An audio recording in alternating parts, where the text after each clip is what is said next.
With a 350 mile/hour speed advantage, the F-105 easily pulls out of range of the MiG-17.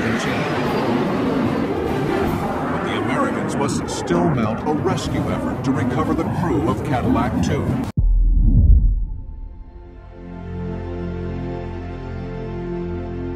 Hi guys, welcome back to the Stormin' Cellar. I was extremely fortunate to know Medal of Honor recipient Colonel ColLeoK.Thorsness during my Air Force career. I was also very lucky to fly with many Vietnam seasoned F-105G crews.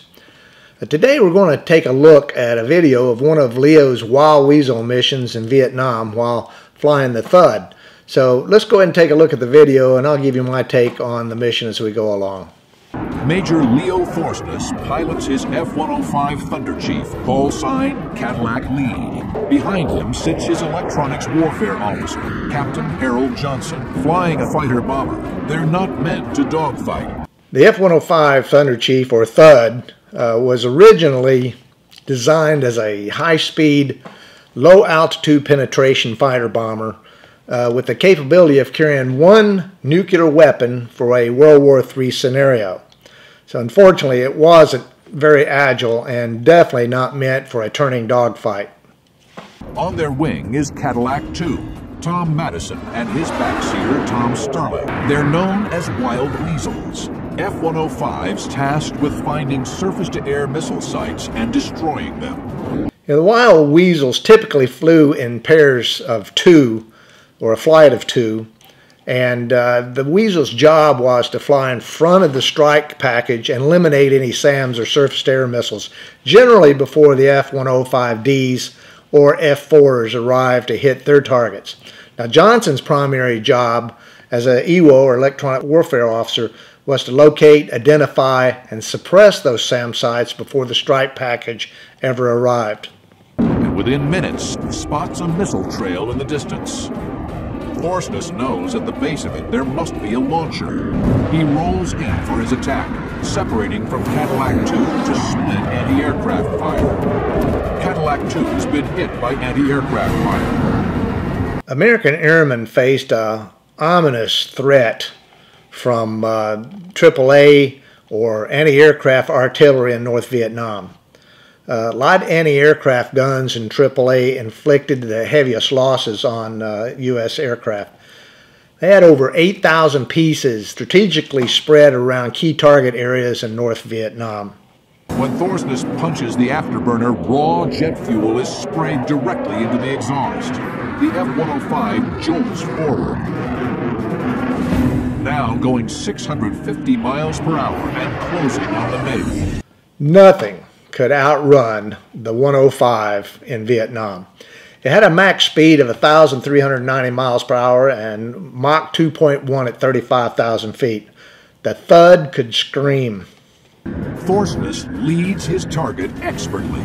The 20mm Gatling gun incinerates the MiG, pumping out 300 rounds in a 3-second burst. Almost 6 o'clock shot on the MiG, and he didn't even see it coming. The F-105 carried a 20mm 6-barrel M61A1 Vulcan cannon, the Gatling cannon, which held 1,028 rounds. Now, 3 or 4 short bursts, and you were Winchester or out of ammo. The MiG spirals down in flames. The downed American pilots are safe from the MiG's cannons, but they're still drifting into enemy territory, where they face years of imprisonment and torture if captured. Now, I've never had to eject over enemy territory, but from friends who have, they all say that leaving the safe and secure confines of the cockpit of their jet and then suddenly drifting into the unknown or the arms of the enemy is a terrifying experience. The enemy pilot is already inside the 105's turn. The superior turn radius of the MiG-17 fighter will give him a perfect shot at the hulking F-105. Thorsness's only hope for survival is to run. Again, the 105 is not a dogfight type aircraft. I spent time doing DACT or dissimilar air combat training in the Thud, and it was always a losing proposition. In actual combat, Thorsness does the only smart thing, and that was to go burner and run. In a dogfight, the MiG-17 easily outmatches the F-105. Thorsness rendezvous with one and plugs in. As they take on fuel, the rescue effort intensifies. Aerial refueling was the lifeblood for fighter aircraft flying missions up north in Vietnam, especially for CSAR, or Combat Search and Rescue missions for downed airmen. A-1 Sky Raiders, or Sandies, are sent in. Because they're prop-driven, they can fly slow and low without stalling and protect the downed pilots from enemy ground forces until the rescue choppers arrive. A-1E Sandies were critical in sanitizing the area of a downed airman so that the rescue helicopters could get in and pull the airman out of the jungles, or at least eliminate any ground threats to the downed airman to help him evade capture or even death. Cadillac leads streaks in to save the lone Sandy. Thorsness is outnumbered, low on ammo, and in a plane ill-equipped to dogfight. Here with low on ammo and fuel, Thorsness and Johnson show extraordinary bravery, commitment, and professionalism by helping the lone Sandy escape the MiGs. Thorsness speeds into the hornet's nest. Thorsness must go on the attack. Here's where the MiG made a big mistake by turning belly up and allowed Thorsness a kill shot. Good job. Now, Thorsness knows he may not make it back to a friendly base under power. Gambling, they climb to 35,000 feet.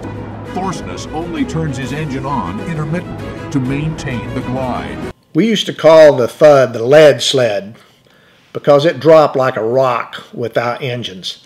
Gliding, you'd get about 2 miles per 1,000 feet. Unbelievably, Thorsness and Johnson made it to Udorn Air Base in Thailand, where they obviously declared an emergency, and just as they were landing, the engine stopped on the runway. Talk about airmanship. On October 15, 1973, Thorsness is recognized for his heroism. In a White House ceremony, he receives the Medal of Honor. Hope you enjoyed today's video of the heroics of Thorsness and Johnson in their F-105G Thunder Chief. If you like this video, give me a thumbs up, and please subscribe to my channel. Let me know what you think by leaving your comments down below. And until next time, remember, always make sure your takeoff and landings equal.